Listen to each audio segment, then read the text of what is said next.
The Nectar of Devotion, The Complete Science of Bhakti Yoga, a summary study of Srila Rupa Goswami's Bhakti Rasamrita Sindhu by His Divine Grace A.C. Bhaktivedanta Swami Prabhupada, founder Acharya of the International Society for Krishna Consciousness. Chapter 20, Transcendental Mellow. And of note, chapters 20 through 26 constitute the first wave of the southern side. The first wave of the southern side is called Vibhava, special ecstasy, and the southern side is called Samanya Bhagavad Bhakti Ras, general symptoms of transcendental mellow. In this second division of Bhakti Rasamrita Sindhu, the author offers his respectful obeisances unto Sanatan. This Sanatan can be interpreted as either Sri Krishna himself or as Sanatan Goswami, the elder brother and spiritual master of Rupa Goswami. In the case where Sanatan is accepted to mean Sri Krishna, the obeisances are offered to Krishna because he is naturally so beautiful and because he is the killer of the demon Agha. If it is interpreted to mean Sanatan Goswami, then it is because he is so greatly favored by Rupa Goswami, being always served by him, and because he is the annihilator of all kinds of sinful activities. In this division of Bhakti Rasamrita Sindhu, the author wants to describe the general symptoms of the transcendental mellow, loving mood of discharging devotional service. In this division of Bhakti Rasamrita Sindhu, there are 5 general topics. 1. Vibhava, special symptoms or causes of ecstasy. 2. Anubhava, subsequent ecstasy. 3. Sattvika bhava, constitutional or existential ecstasy. 4. Vyabhichari bhava, aggressive ecstasy. And 5. Sthayi bhava, fervent or continuous ecstasy.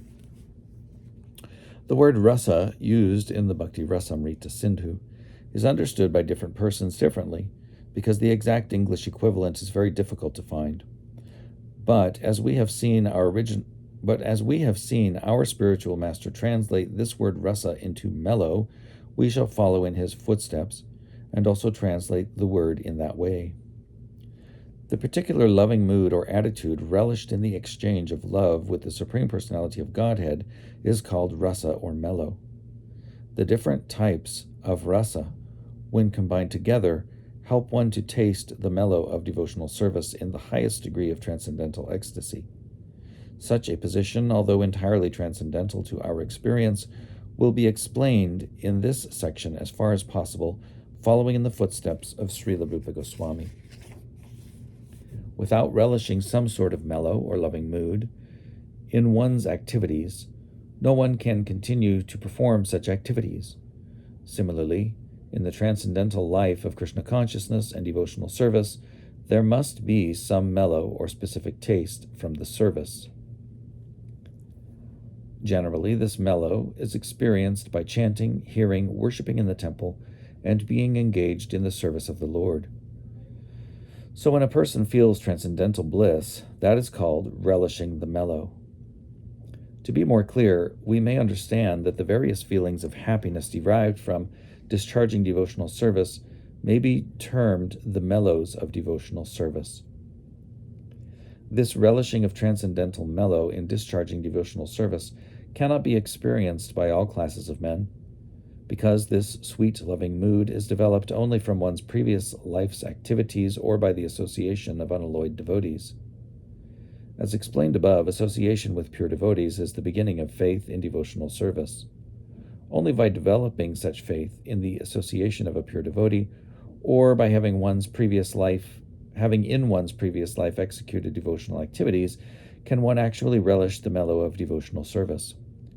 In other words, this transcendental bliss is not to be enjoyed by any common man, unless he is so extraordinarily fortunate as to be in association with devotees or to be continuing his previous birth's devotional activities.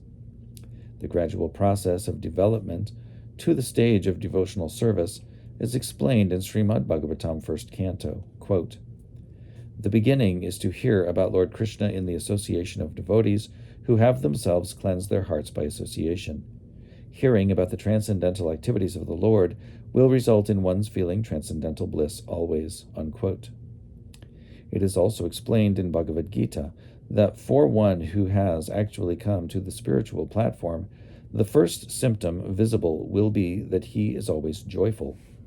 This joyous life is attained by one's reaction to reading Bhagavad Gita or Srimad Bhagavatam, or else from associating with persons who are very interested in the spiritual life of Krishna consciousness, specifically those who have made the determination to achieve the favor of Govinda by being engaged in transcendental loving service at his lotus feet.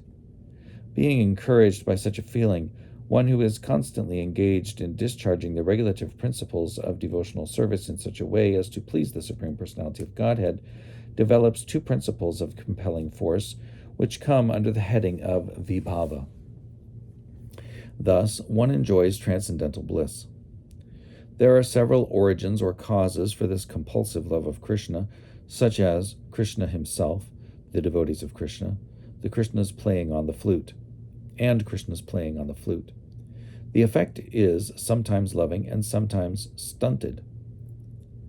There are 8 transcendental symptoms found in the body during ecstasy, and all of them are possible only by a mixture of the above-mentioned 5 ecstatic divisions.